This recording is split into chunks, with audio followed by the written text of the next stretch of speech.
के राजा को हरा के विष्णुकुंडी जो राजवंश है उनको आंध्र प्रदेश का जो एरिया था, जो इलाका था, वो दे दिया था। यानी कि जो विष्णुकुंडी राजवंश है ये किसकी सहायता से आया है? ये वकाटक साम्राज्य की सहायता से आंध्र प्रदेश के जो कृष्णा और गोदावरी नदी है उसके निचले क्षेत्र में ये अपना कब्जा जमाने में सफल रहे। सो देखिए ये कौन थे?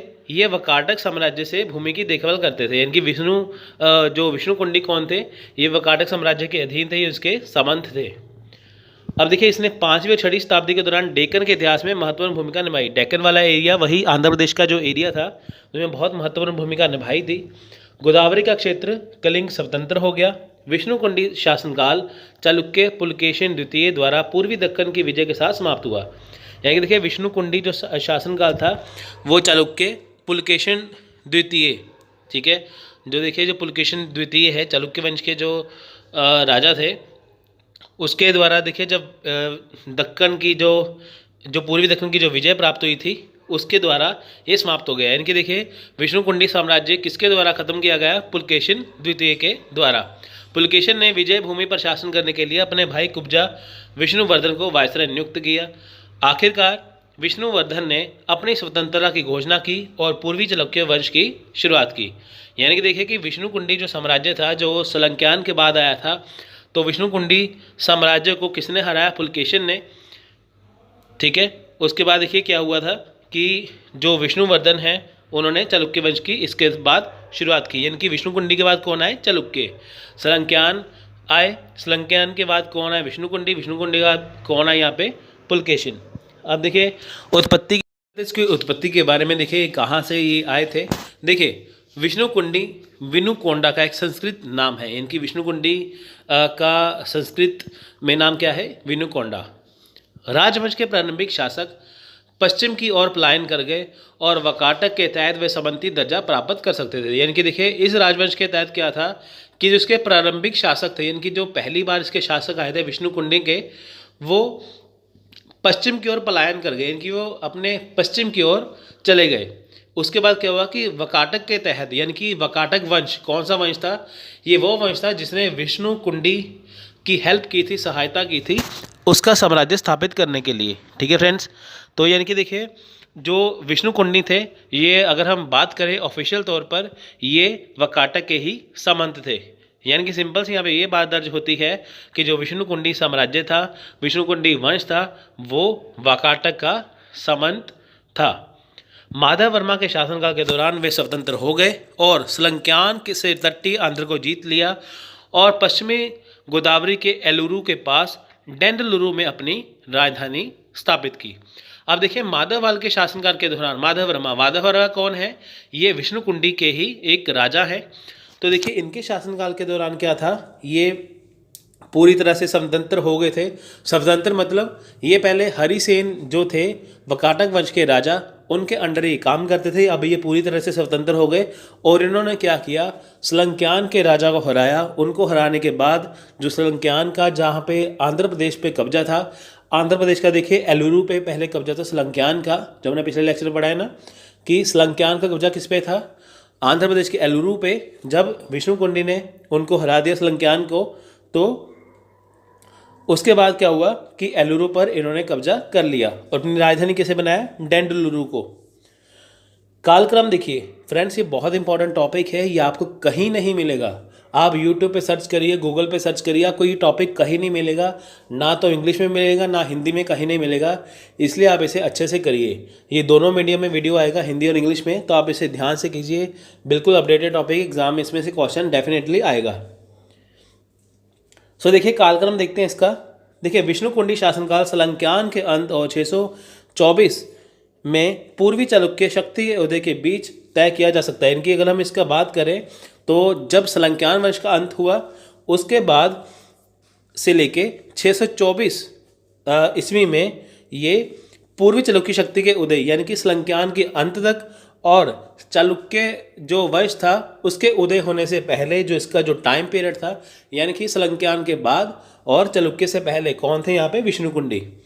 तो कुछ इतिहासकारों ने उल्लेख किया है कि विष्णुकुंडी शासनकाल 420 से 624 तक था, जबकि कुछ अन्य इतिहासकारों का कहना है कि 5वीं शताब्दी की शुरुआत से ही 7वीं शताब्दी तक शासन था। अब देखिए इतिहासकारों में ही इतना जो मत है वो नहीं है, लेकिन आप ये इसमें कह सकते हैं कि लगभग इन्होंने 200 साल तक राज तो किया था। उसके बाद देखिए गोविंद वर्मा प्रथम, हम बात करेंगे इनके फेमस राजाओं के बारे में, जो प्रसिद्ध इसके राजा थे। गोविंद वर्मा की बात करते हैं। आप देखिए गोविंद वर्मा प्रथम ने महाराजा का शाही खिताब लिया और उनके पुत्र माधव वर्मा प्रथम श्री पर्वत और इंद्रपाल गुट्टा से प्राप्त अनुदान के आधार पर सत्ता के संस्थापक बने। यानी कि देखिए जो गोविंद वर्मा प्रथम कौन थे, ये देखिए सबसे पहले वो थे जिन्होंने महाराजा का शाही खिताब लिया, इनकी इन्होंने महाराजा की उपाधि धारण की। उनके बाद देखिए जो उनके पुत्र आए माधव वर्मा, यानी कि गोविंद वर्मा प्रथम के पुत्र आए माधव वर्मा प्रथम, तो देखिए उसके बाद ये सत्ता के संस्थापक बने। अब बात करते हैं माधव वर्मा प्रथम के बारे में। देखिए माधव वर्मा का शासनकाल आप देखिए 420 से 455 किरका, सी डॉट का मतलब होता है किरका, यानी कि अप्रॉक्सीमेशन का मतलब कि कोई यहाँ पे ये जो 420 से 455 यहाँ पे लिखा हुआ है ना, इसका मतलब कि इसमें ही हो सकते हैं पर श्योरिटी नहीं है। वह विष्णुकुंडी वंश के शक्ति के संस्थापक थे। अब देखिए सबसे पहले जो गोविंद वर्मा आए थे, इनको क्या मिला था, इनको मिला था महाराजा का खिताब, लेकिन जो विष्णुकुंडी थे इसके शक्ति के संस्थापक कौन थे, माधव वर्मा प्रथम। उसके बाद आते हैं माधव वर्मा द्वितीय यानी कि 2। 5वीं शताब्दी के मध्य तक राजवंश ने अपने सबसे कुशल शासक माधव वर्मा द्वितीय के अधीन अपना शाही विस्तार शुरू किया, जिसने लगभग आधी शताब्दी तक शासन किया। इनके देखिए 5वीं शताब्दी का जब मध्य आया तब देखिए इस जो वंश था विष्णुकुंडी वंश था, उस समय देखिए कि माधव वर्मा द्वितीय के अधीन शाही विस्तार का ये मतलब होता है कि जब माधव वर्मा द्वितीय आए उस समय विष्णुकुंडी जो साम्राज्य था वो उसकी शक्ति काफ़ी बढ़ गई थी। माधव वर्मा का शासनकाल, इसका देखिए ये सी डॉट इनकी किरका 440 से 460 किरका है, या अप्रॉक्सीमेशन विष्णुकुंडी के इतिहास में एक स्वर्ण युग था। अब देखिए जो माधववाल का शासनकाल कब से कब तक था, 440 से 60, यानी कि 20 साल तक इन्होंने शासन किया। दक्कन के तत्कालीन शक्तिशाली शासक परिवार की राजकुमारी ने माधव वर्मा के बेटे विक्रमेंद्र वर्मा से शादी की।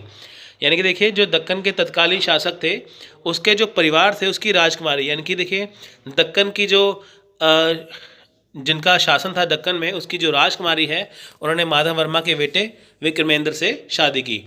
इस गठजोड़ से क्या हुआ कि उन्हें बहुत ताकत दी और उनके पूर्वी तट पर उनके लिए पूर्वी तट पर अपना प्रभाव बढ़ाना आसान बना दिया और उस क्षेत्र में क्षुद्र सरदारों को जीत लिया।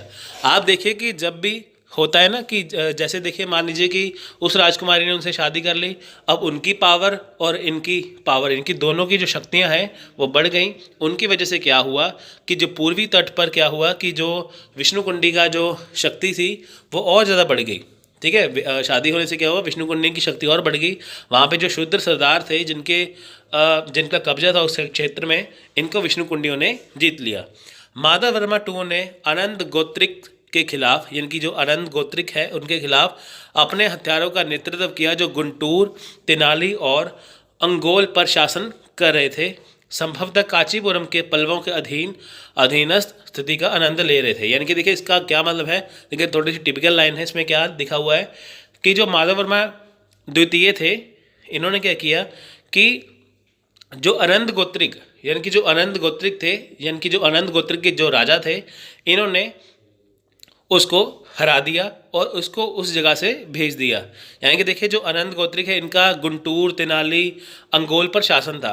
अब हुआ क्या कि माधव वर्मा टू ने जो अनंत गोत्रिक को हरा दिया, हराने के बाद क्या किया, जिस पर गुंटूर, तेनाली पर, अंगोल पर जो जहाँ पहले अनंत गोत्रिक का कब्जा था तो उसी पर माधव वर्मा ने अपना कब्जा कर लिया।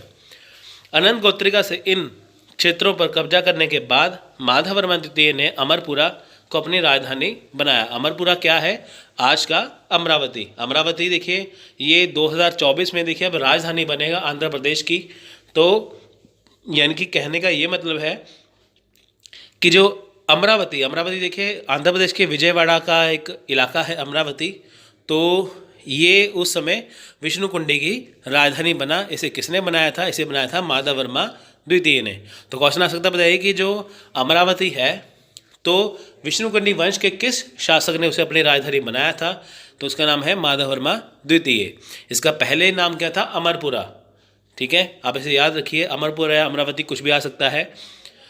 माधव वर्मा टू ने यानी कि माधव वर्मा द्वितीय ने अगले साल वेंगी साम्राज्य के खिलाफ मुहिम छेड़ी जो सलंक्यान के अधीन थे। देखिए, पहले तो उन्होंने सलंक्यान को हराया, लेकिन जब उनके अधीन जो वेंगी साम्राज्य था, इन्होंने उसके खिलाफ भी मुहिम छेड़ दी, यानी कि उसके ऊपर भी कब्जा करना शुरू कर दिया। वेंगी क्षेत्र का विस्तार किया गया था। गोदावरी पथ विष्णुकुंडी क्षेत्र का हिस्सा बन गया।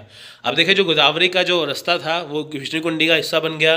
वेंगी का क्षेत्र भी इनके अंडर आ गया, यानी कि जिस जगह पे पहले सलंक्यान का जो कब्जा था, अब इस पे विष्णुकुंडी का कब्जा हो गया। इन विजय के बाद राजधानी को अमरवाड़ा से अधिक केंद्रीय स्थान बेजवाड़ा में स्थानांतरित कर दिया। देखिए, कई यहाँ पे अमरपुरा लिखा था, यहाँ पे अमरवाड़ा आ गया है ना। तो यहाँ पे क्या है, देखिए कि अमरवाड़ा से यानी कि अमरपुरा से या अमरावती से जो राजधानी थी वहाँ से शिफ्ट कर दी गई। कहाँ पे शिफ्ट करी गई? विजयवाड़ा में। ठीक है, अब देखिए विजयवाड़ा को बेजवाड़ा भी कहते हैं। ये व्यापक विजय उनके दक्षिणापथ यानी कि दक्षिण देश के स्वामी की उपाधि से विभूषित करती है। इन विभिन्न विजय के बाद माधव वर्मा ने कई अश्वमेध, राजसूय और अन्य वैदिक यज्ञ किए। देखिए, माधव वर्मा द्वितीय के उत्तराधिकारी यानी कि कौन थे? देखिए, इनके बाद अगले शासक थे विक्रमेंद्र वर्मा। विक्रमेंद्र वर्मा देखिए वही है जिनसे जो राजकुमारी ने जो शादी की थी। ठीक है, इनका शासनकाल था 508 से 528 ईस्वी। तो के शासनकाल के दौरान विष्णुकुंडी की किस्मत निम्न बिंदु पर थी।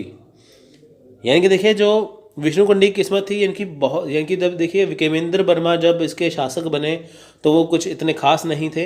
अगले 2.5 दशकों में इंद्र भट्टारक वर्मा के शासनकाल के दौरान निरंतर संघर्ष और वंशवादी संघर्षों का भी अनुभव हुआ। यानी कि देखिए कि जब माधव वर्मा द्वितीय थे तब शासन इनका अच्छा था विष्णुकुंडी का, लेकिन उसके बाद विक्रमेंद्र वर्मा आए।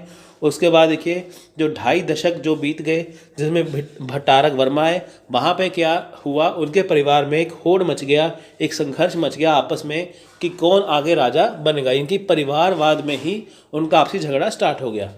हालांकि इंद्र भट्टारक शत्रु कलिंग के अधीनस्थ इंद्र वर्मा का सामना नहीं कर सके और युद्ध में अपनी जान गंवा बैठे। अब देखिए कि जो इंद्र भट्टारक है, ये जो विष्णुकुंडी वंश के जो राजा है, तो अब देखिए वहाँ पे क्या था कि इनका युद्ध हुआ कलिंग के जो राजा थे इंद्र वर्मा के साथ, लेकिन उसे ये जीत नहीं पाए और युद्ध में ये मारे गए। विष्णुकुंडी ने गोदावरी के उत्तर में अपनी कलिंग संपत्ति खो दी। यानी कि देखिए जो विष्णुकुंडी का जो गोदावरी के उत्तर में जहाँ पे देखिए कलिंग में जो कब्जा था, तो वहाँ पे ये अपना कब्जा जमा नहीं पाए। यानी कि देखिए जहाँ पे गोदावरी के उत्तर में इनका कब्जा था ना विष्णुकुंडी का, तो इनको वो हार माननी पड़ी वहाँ पे, क्योंकि देखिए इनका जो राजा था इंद्र भट्टारक वो तो मारा गया। विकेंद्र वर्मा टू। अब देखिए विक्रमेंद्र वर्मा द्वितीय के प्रवेश के साथ विष्णुकुंडी परिवार की किस्मत बहाल हो गई। कलिंग क्षेत्र की तत्काल पहुंच के लिए अपनी राजधानी बेजवाड़ा से लैंडलुरु स्थानांतरित कर दी गई। अब देखिए बेजवाड़ा से भी यानी कि विजयवाड़ा से भी लैंडलुरु राजधानी बनी। ठीक है, तो ये किसने बनाई थी? विक्रमेंद्र वर्मा द्वितीय ने। उन्होंने पल्लव शासक सिंहवर्मन के हमले को दोहराया।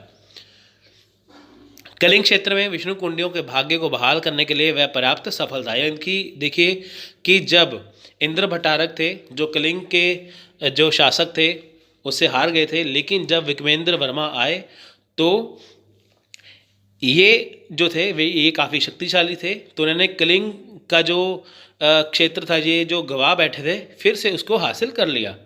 उनके पुत्र गोविंद वर्मा द्वितीय तुलनात्मक रूप से कम अवधि तक रहे। यानी कि देखिए विक्रमेंद्र वर्मा के बाद ये शक्तिशाली जो राजा थे, इनके बाद जो गोविंद वर्मा आए वो कम समय तक रहे। विष्णुकुंडी साम्राज्य ने अपने सक्षम शासक जनश्रेया माधव वर्मा 4 के तहत फिर से शाही विस्तार और सांस्कृतिक समृद्धि के लिए निर्धारित किया।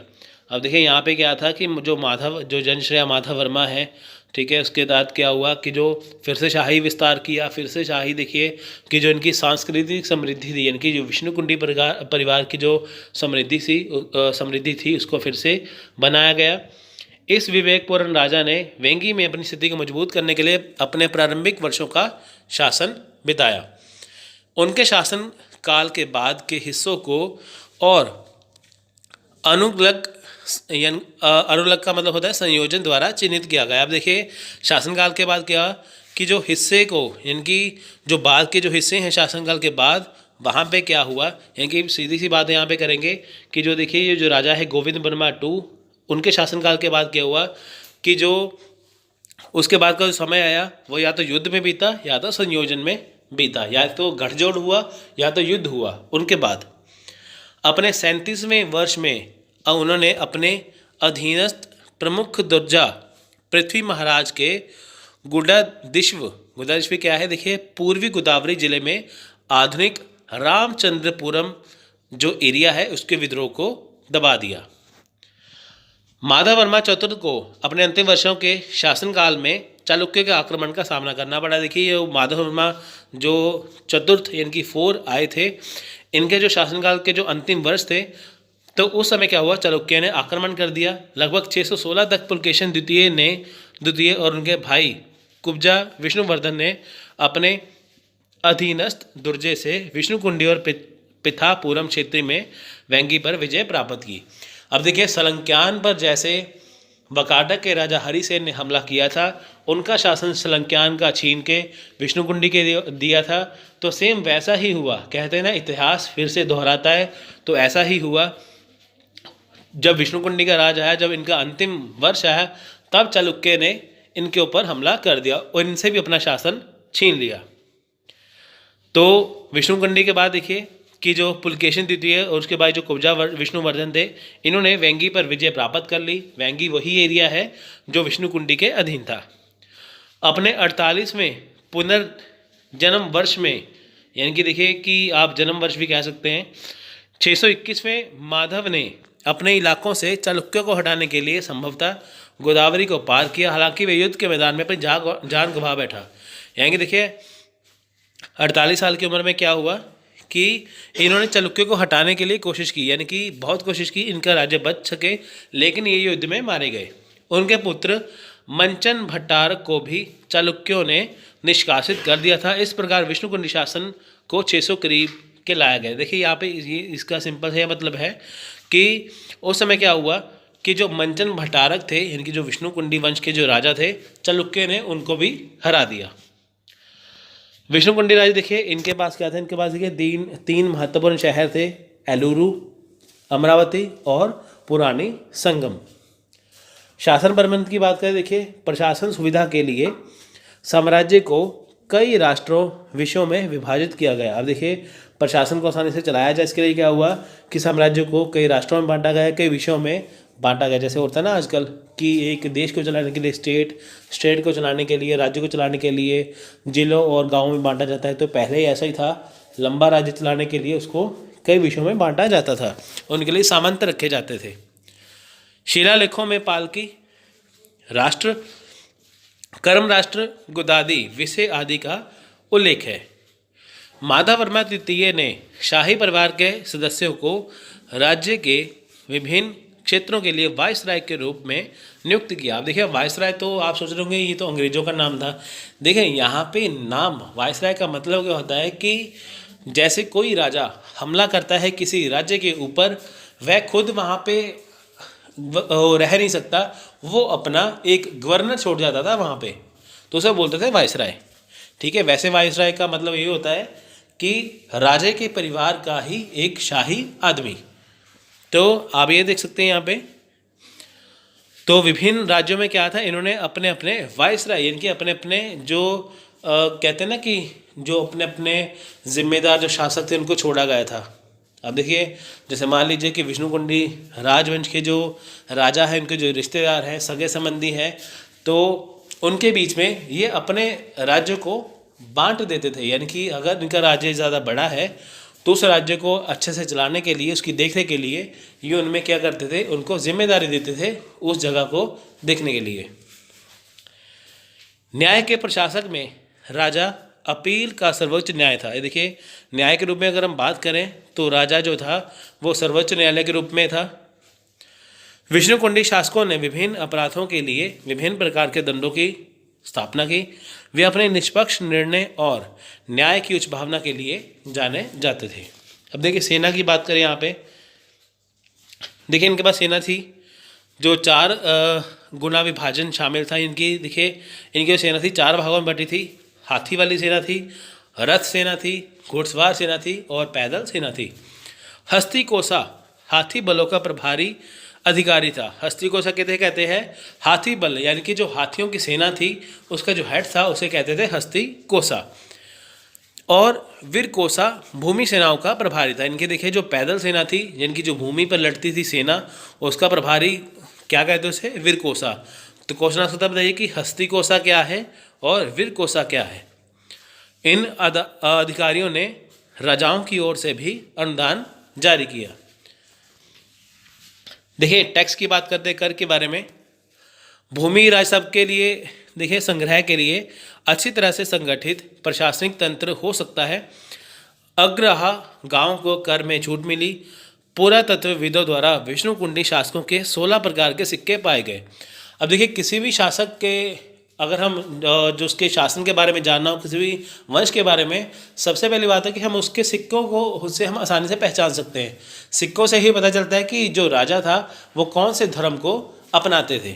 ठीक है, तो यहाँ पे क्या था, देखिए जो भूमि का जो राजस्व था उसको एकत्रित करने के लिए क्या था, एक अच्छा प्रशासन था। धर्म की बात करें, देखिए विष्णुकुंडी और माधव वर्मा द्वितीय से पहले राजाओं के सभी अभिलेख हिंदू धर्म के संरक्षक प्रतीत होते हैं। यानी कि ऐसा माना जाता है कि विष्णुकुंडी जो माधव वर्मा द्वितीय से जो पहले के राजा थे वो हिंदू थे। यानी कि ये विष्णुकुंडी जो राजवंश था ये हिंदू धर्म थे, हिंदू धर्म से संबंधित थे। माधव वर्मा द्वितीय के प्रवेश के समय, यानी कि देखिए अगर हम बात करें विष्णुकुंडी और माधव वर्मा द्वितीय से पहले के राजा वो हिंदू धर्म से थे, लेकिन जब माधव वर्मा द्वितीय आए उनके प्रवेश के समय से वैदिक ब्राह्मणवाद का एक आक्रमण हुआ। राजसूआ, पुरुषमेध, सरमेध और अश्वमेध जैसे विस्तृत वैदिक समारोह किए गए। यानी कि देखिए जब माधव वर्मा द्वितीय आए उस समय के बाद क्या हुआ, देखिए कि ब्राह्मणवाद आ गया। पहले हिंदू धर्म थे, बाद में कट्टर ब्राह्मणवाद आ गया। इन्होंने तरह तरह के यज्ञ करवाए। इन सभी बलिदानों का उत्सव ब्राह्मणवादी पुनरुत्थान की पारंपरिक भावना का प्रतिनिधित्व करता है। यानी कि इससे ये पता चलता है कि देखिए कई साल पहले, कई 100 साल पहले जब ब्राह्मणवाद खत्म हो गया था, लेकिन जब माधव वर्मा द्वितीय आए इन्होंने फिर से ब्राह्मणवाद लाने की कोशिश की। कुछ शासकों ने स्वयं को परम महेश्वर कहा। शिलालेखों में उनके परिवार के देवता श्री पार्वत स्वामी का उल्लेख है। माधव वर्मा और गोविंद वर्मा जैसे शासकों के नाम उनके वैष्णव झुकाव को दर्शाते हैं। अब देखिए जो माधव वर्मा, गोविंद वर्मा की अगर हम बात करें तो वैष्णव झुकाव को दर्शाते हैं। देखिए इनसे पहले क्या था, हिंदू धर्म। माधव वर्मा के द्वितीय के समय क्या हुआ, ये ब्राह्मणवाद को लेके आए। तो उसके बाद देखिए जो गोविंद वर्मा आए तब ये वैष्णव धर्म की ओर झुकाव हुआ इनका। इस प्रकार शैव और वैष्णववाद के दोनों हिंदू संप्रदायों को उनसे समान संरक्षण प्राप्त हो सकता था। तो साहित्य भी एक बार देख लेते हैं। विष्णुकुंडी भी सीखने के महान संरक्षक थे। उन्होंने वैदिक शिक्षा के लिए कॉलेज स्थापित किए। वैदिक अध्ययनों के प्रसार के लिए भूमि और कॉलेजों के उपहार से ब्राह्मण को प्रोत्साहित किया गया था। यानी कि देखिए उस समय क्या था कि इनको साहित्य से काफ़ी प्रेम था, तो उसको आगे बढ़ाने के लिए, इनकी वैदिक शिक्षा को आगे बढ़ाने के लिए कई कॉलेज स्थापित किए गए। इसको कई सारे जैसे वहाँ पे उपहार दिए गए और भूमि को भी दिया गया। इंद्र भट्टारक ने वैदिक साहित्य पर शिक्षा प्रदान करने के लिए कई स्कूलों की स्थापना की। माधव वर्मा द्वारा कई विस्तृत वैदिक समारोह का प्रदर्शन ब्राह्मणवाद में शासकों के विश्वास और इस अवधि के दौरान लोगों के साथ वैदिक शिक्षा की लोकप्रियता का प्रमाण है। अब देखिए यहाँ पे क्या था, जो माधव वर्मा हैं उन्होंने कई वैदिक समारोह किए। सो उसके बाद क्या हुआ, जब इन्होंने वैदिक समारोह किए, इसका ये मतलब है कि इन्होंने काफ़ी यज्ञ करवाए थे। हमने पीछे पढ़ा ना कि उन्होंने अश्वमेध यज्ञ करवाया और काफ़ी तरह के यज्ञ करवाए। तो सिंपल सी यही बात है कि ये ब्राह्मणवाद को फिर से लेके आना चाहते थे। विष्णुकुंडी राजाओं में से कुछ को कई पुस्तकों के लेखक होने का श्रेय है। अब देखिए यहाँ पे क्या है कि जो विष्णुकुंडी राजा है उसमें से कुछ जो है तो वो कई पुस्तक के लेखक थे। ऐसा माना जाता था कि जो विष्णुकुंडी के जो राजा थे, कुछ राजाओं ने कुछ ना कोई किताब लिखी थी। जैसे विक्रमेंद्र वर्मा प्रथम को एक रिकॉर्ड में महाकवि यानी कि महान कवि के रूप में वर्णित किया गया है। यानी कि देखिए विक्रमेंद्र वर्मा जो प्रथम थे तो एक रिकॉर्ड पाया गया है जहाँ पे उनको महाकवि कहा गया है। अब देखिए ऐसा माना जा सकता है कि जो विष्णुकुंडी के जो कुछ राजा थे वो लिखने के लिए यानी कि उन्होंने कुछ ना कुछ कविता वगैरह या कुछ ना कुछ साहित्य लिखा होगा जिसकी वजह से उनको जाना जाता है। इसके अलावा संस्कृत कविताओं पर एक अधूरा काम जिसे जनश्रेय चंदोविचित्र कहा जाता है को माधव वर्मा चतुर को जिम्मेवार ठहराया गया था, जिन्होंने जनश्रेय की उपाधि ली थी। संस्कृत को शाही संरक्षण प्राप्त था। अब देखिए ब्राह्मणवाद है, उसके बाद संस्कृत तो अहम भूमिका निभाता है। आपको पता ही है कि अगर ब्राह्मणवाद आएगा तो संस्कृत तो खुद ब खुद आएगी। तो इसलिए इसमें जो भाषा थी, आपको क्वेश्चन पूछ सकते हैं, बताइए कि विष्णुकुंडी के समय में कौन सी भाषा का इस्तेमाल होता था? वो थी संस्कृत। तो लास्ट में हम बात करते हैं कला और वास्तुकला के बारे में। देखिए शिव के महान भक्त होने के नाते विष्णुकुंडी शिव को समर्पित कई गुफा मंदिरों के निर्माण के लिए जिम्मेदार हैं या माने जाते हैं। अब देखिए इनकी जो विष्णुकुंडी थे ये शिव के महान भक्त थे, इनकी हिंदू धर्म से संबंधित थे। तो देखिए इन्होंने क्या किया कि कई गुफा मंदिरों का निर्माण किया। बेजवाड़ा इनकी विजयवाड़ा, मोगल राजपुरम, उन्नावली गुफाएं और भैरवकोंडा में गुफा संरचना इस अवधि के लिए बनाई गई थी। इनकी देखिए ये जो गुफाएं बनाई गई थी ये कब बनाई गई थी, इनकी जो एरिया कब बना था, ये विष्णुकुंडी के समय में बना था। उड़ावली में 4 मंजिला गुफा और नेल्लौर जिले में भैरवकोंडा में 8 गुफा मंदिर हालांकि पल्लव महेंद्र वर्मन के काल की वास्तुकला के साथ स्पष्ट दिखते हैं। इनकी अगर हम बात करें पल्लव वंश के आर्किटेक्चर के बारे में, पल्लव वंश की वास्तुकला के बारे में, तो उस समय के साथ क्या था, हमें विष्णुकुंडी के जो उड़ावली में 4 मंजिला गुफा है और नेल्लौर में जो भैरवकोंडा के 8 गुफा मंदिर हैं वो भी हमें देखने को मिलते हैं। तो फ्रेंड्स ये हमने आज पढ़ा विष्णुकुंडी का टॉपिक।